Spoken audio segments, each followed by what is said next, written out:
Menurut Marcel, film adalah teks yang memuat serangkaian citra fotografi yang mengakibatkan adanya ilusi gerak dan tindakan dalam kehidupan nyata.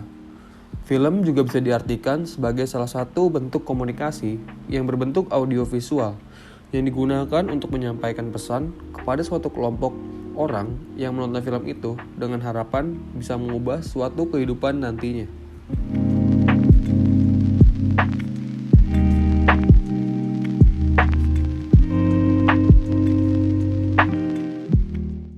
Tahun 1900 sampai 1920-an.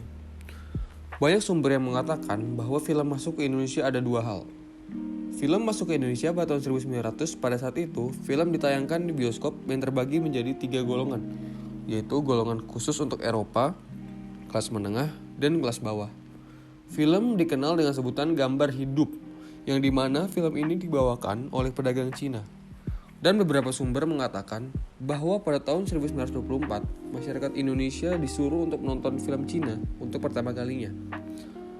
Ada yang mengatakan bahwa film sebenarnya merupakan sebuah usulan dari seorang tokoh Belanda bernama The Locomotive, yang dimana usulan itu merupakan usulan untuk membuat sebuah film sendiri pada sebuah surat kabar pada tahun 1925.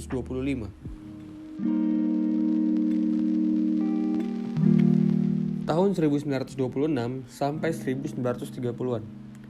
Di tahun ini, Indonesia memproduksi film untuk pertama kalinya.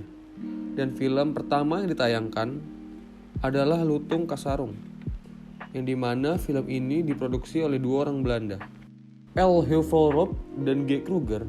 Film ini disebut setelah dua orang Belanda membuat sebuah perusahaan film yang diberi nama Java Film Choi di Bandung, Jawa Barat.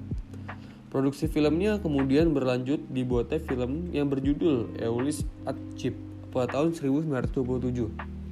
Film kemudian mulai berkembang lagi dengan munculnya beberapa bioskop yang dibangun oleh pedagang dari Cina pada tahun 1930-an, di mana mereka juga membuat perusahaan seperti Halimun Film. Film ditampilkan pada masa itu hanyalah sebuah gambar yang bergerak tanpa ada suara. Film produksi tanah air yang sudah didukung oleh audio baru dibuat pada tahun 1931 oleh Tanz Film Company dan Kruger's Film Bedrift yang berjudul Adna the Fisher. Tahun 1955, produksi film Indonesia sudah mulai berkembang pesat.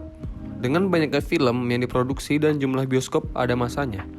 Dan karena itulah, para tokoh di bidang perfilman yang dipelopori oleh Jamaluddin Malik mengusulkan untuk membentuk Festival Film Indonesia atau FFI.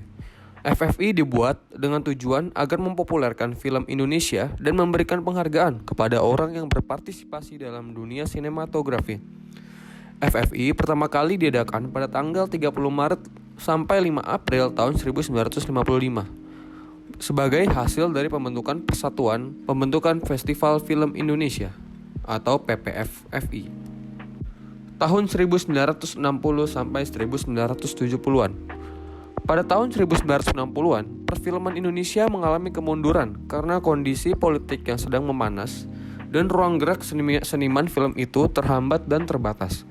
Kondisi politik dan ekonomi yang cukup menekan para seniman untuk mengekspresikan seni yang pada saat itu dituduh memelot kepada pemerintah. Keadaan ini membuat para tokoh seni dan budaya protes kepada pemerintah dan membuat dikeluarkannya peraturan dari Menteri Penerangan pada saat itu, Budi Harjo, mengenai kebebasan berekspresi dalam seni. Setelah dikeluarkan peraturan itu, perfilman di Indonesia kembali berkembang pesat dengan adanya dukungan modal yang didapat dari sumber film asing. Pada masa itu, film asing yang ingin tayang di Indonesia harus menyerahkan bentuk kewajiban dan mendukung perkembangan film lokal.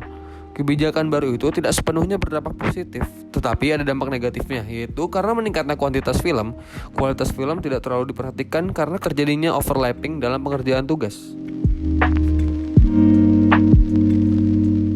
Selanjutnya di tahun 1980 sampai 1990-an. Peningkatan film di Indonesia selaras dengan banyaknya film asing yang masuk ke Indonesia yang kemudian mendominasi bioskop-bioskop di era 80-an. Masyarakat pun cenderung lebih menonton film luar negeri dibandingkan film dalam negeri, karena film luar negeri lebih bagus dan lebih menarik jika dibandingkan dengan film Indonesia yang cenderung monoton dan kualitasnya masih jauh dari film-film di luar negeri. Keadaan ini pun diperparah dengan munculnya stasiun televisi swasta pada tahun 1990-an yang menayangkan drama televisi atau sinema elektronik yang disebut dengan sinetron. Di tahun 2000-an, setelah mengalami pasang surut, perfilman Indonesia akhirnya mengalami kebangkitan di era 2000-an. Kualitas film lokal semakin ditingkatkan dengan di berbagai bidang, sehingga tercipta film yang bagus dan lebih berkembang dibandingkan dengan zaman dahulu. Film lokal pun menyajikan banyak genre dan variasi dalam film, sehingga tidak monoton dan tidak membosankan. Kini, banyak film animasi buatan Indonesia yang berkualitas, yang tentunya menambah variasi film yang ada di Indonesia. Perkembangan film di Indonesia saat ini. Perkembangan film di Indonesia saat ini mudah mengalami kemajuan di segala bidang perfilman, mulai dari segi grafik, audio, kualitas, dan lain sebagainya. Sudah banyak produksi film Indonesia yang sudah ditayangkan di pertelevisian Indonesia, seperti sinetron, short movie, dan lain sebagainya. Dari produksi film Indonesia, sejauh ini sudah berkembang cukup baik, tidak kalah dengan film-film luar negeri. Sudah ada film Indonesia yang tayang di berbagai negara. Contohnya ada film Laskar Pelangi yang merupakan film yang diangkat dari novel Andre Hirata yang sukses membuat film buatan Indonesia menjadi terkenal hingga mancanegara. Tapi seiring dengan perkembangan film Indonesia di saat ini, masih saja tertinggal oleh negara-negara lain dalam memproduksi film yang berkualitas dan bisa dikenal oleh banyak negara. Contohnya saja ada film Hollywood yang sudah terkenal hingga mancanegara. Bahkan masyarakat Indonesia pun sekarang lebih menonton film luar negeri dibandingkan film yang diproduksi di dalam negeri. Ini seperti penjajahan secara tidak langsung terhadap Indonesia dalam segi ekonomi, di mana film juga merupakan salah satu pendapatan negara. Perlu adanya kesadaran dari diri kita sendiri untuk mencoba mencintai negara kita ini.